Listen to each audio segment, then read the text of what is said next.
Hi, I'm Lauren, and I'm going to be talking about both sides of the Black Lives Matter movement. On May 25th, 2020, George Floyd was murdered. Following his death, protests across the country emerged with passion. With the importance of social movements and media literacy today, I urge you to allow yourself to be informed on both sides of every story. Without knowing it, we can block off opposing views so harshly that it can actually cause us to lack an understanding of the world around us instead of aid us in learning, which is the whole point of us following these social movements. The uprising of the Black Lives Matter movement is an especially inspiring case of a social movement. It's important to be educated on both the negative and positive outcomes of the passionate voices that rose following the death of George Floyd. As someone who cares passionately about social movements and about the world around me, I want to continue to learn always.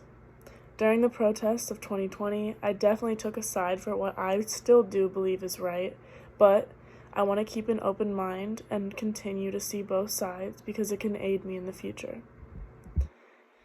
I want to consider the opposition's arguments even if I don't agree, and not generalize every person in a certain group that blocks me off from their views. Every story and situation has a different perspective, and as we grow up, it's important to understand that our opinions are not the only one that matters. Regardless of the stance we take, we can all learn from each other and our differences by keeping an open mind and being informed. Today, I will talk about the positive outcomes of the Black Lives Matter movement following George Floyd's death and the protests in 2020, the negative outcomes of the Black Lives Matter movement, and why knowing the positives and negatives is especially important today. Now that I've told you what I will be discussing today, I will start out with my first point.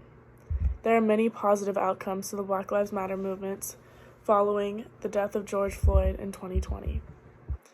The uprising of these movements facilitated a space for privileged individuals like myself to become educated on issues that had not sooner affected them.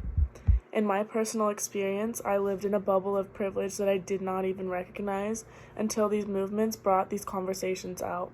I was able to learn about others' experience and how skin color does have a huge impact on your experience in this country. The second point I will make is that the attention that these protests gained allowed for a limited amount of microscope to come over on institutions that have systemically been mistreating Black lives since the creation of these systems. Many of us probably educated on ourselves in 2020 on the systemic racism happening in institutions, such as the incarceration system in America.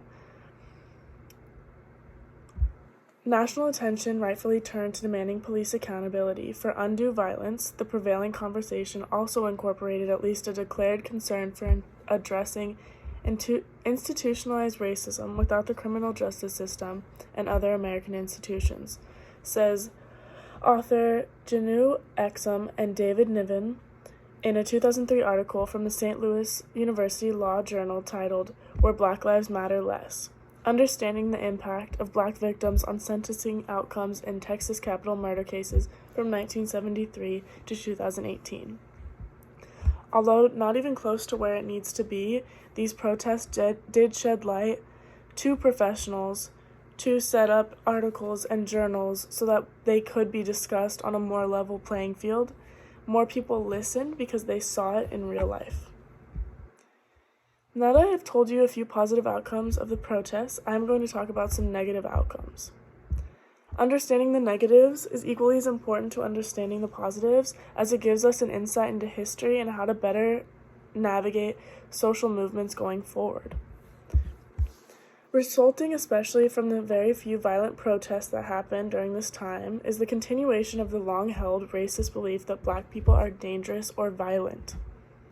Many unjust individuals used this movement to be violent, who weren't actually with the movement, which made those pre-existing beliefs of racists and people who maybe didn't even necessarily understand Black Lives Matter to further perpetrate this idea of they're dangerous, they are violent, and that long-standing belief was only validified by confirmation bias.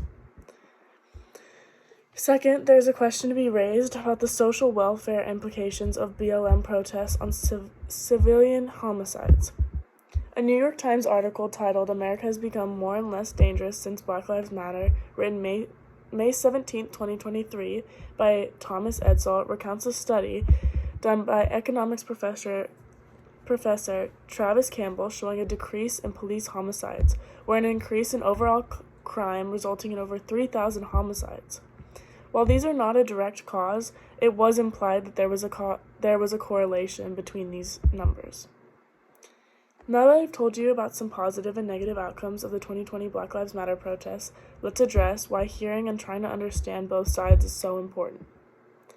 In 2020, media literacy and unprecedented polarization increased in a divisive, dangerous way. Hearing both sides to every story, movement, and situation is important for a couple of reasons.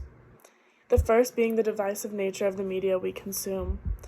When we like something on social media, TikTok for example, our feed feeds us more of that. If we're only viewing one side, which is what our feed is going to show us, it makes the other side look like the enemy. We are not enemies. These conversations help us grow. Something important I've learned from listening to those with opposing views as mine is to find a ground where they can see my point of view. I have an uncle that is very strongly against gay marriage. When confronted by a queer-identifying niece, his views were tested. By listening to the root of his beliefs, I was able to put my beliefs into a perspective that could more easily be understood by him, creating a common ground of understanding and mutual respect so that we can coexist and we can hear each other out on a respectful level that would not have further been there if I didn't listen. To conclude my speech, I would like to remind you of the following.